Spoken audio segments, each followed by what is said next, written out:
FIR कहानी घर घर की जैसे पॉपुलर शो से फेमस हुई चंद्रमुखी चौटाला उर्फ कविता कौशिक ने टीवी इंडस्ट्री को टाटा बाय बाय कह दिया है।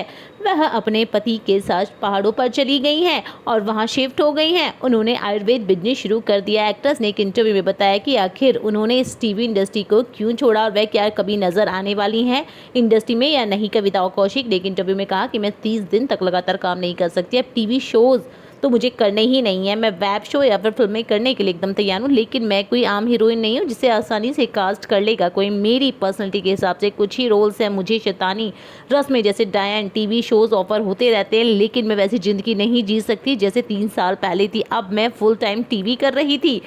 कविता कौशिक ने आगे कहा कि मैं उस दौर के लिए शुक्रगुजार हूँ, लेकिन मेरी उम्र तब कम थी। मुझे पैसे चाहिए थे, लेकिन अब मैं उस तरह समय नहीं दे सकती। असल में जब एफआईआर में इतना समय नहीं लगता था तब भी मैं शिकायत करती थी। वैसे भी टीवी के कंटेंट भी अब पिछड़े हुए हैं, इसलिए अब मैं इनका हिस्सा नहीं बनना चाहती। एक समय था कि टीवी शोज डेवलप हो रहे थे और हमारे पास अलग अलग तरह के शोज थे, उसमें वैरायटी थी और सभी के लिए मनोरंजन था। लेकिन अब जिस तरह का कंटेंट हम देख रहे हैं वह नौजवानों के लिए वाकई बेकार है।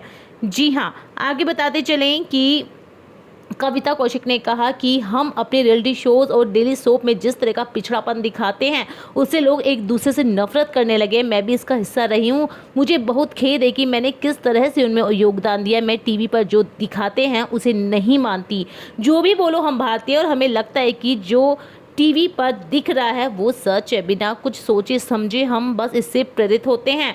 कविता कौशिक पति रोनित के साथ पहाड़ों पर एक शांत जीवन बिता रही है। दोनों मिलकर एक आयुर्वेद बिजनेस चला रहे हैं। उन्होंने बताया कि मैं अपने पति के साथ पहाड़ों पर ही रहती हूँ और हम यहाँ आयुर्वेद बिजनेस चलाते हैं। मैंने मुंबई छोड़ दिया और मैं यहाँ सिर्फ तभी आती हूँ जब मुझे यहाँ शूटिंग करनी होती है।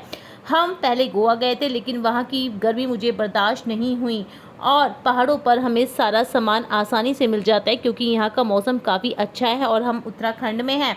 अब मैं जानवरों के साथ एक बड़े बंगले में रहती हूँ। यहाँ एक बड़ा गार्डन है जहाँ मैं कुछ चीज़ें उगाती हूँ। अब कई गाय रखूँगी और हंस भी पालूंगी। मैं एंटरटेनमेंट इंडस्ट्री में बहुत काम कर चुकी हूँ, लेकिन अब मुझे ये लाइफ स्टाइल पसंद है। फिलहाल इस वीडियो में इतना ही। इस वीडियो के बारे में आपकी क्या राय है हमें कमेंट सेक्शन में बताना ना भूलें और चैनल को याद से सब्सक्राइब कर लें।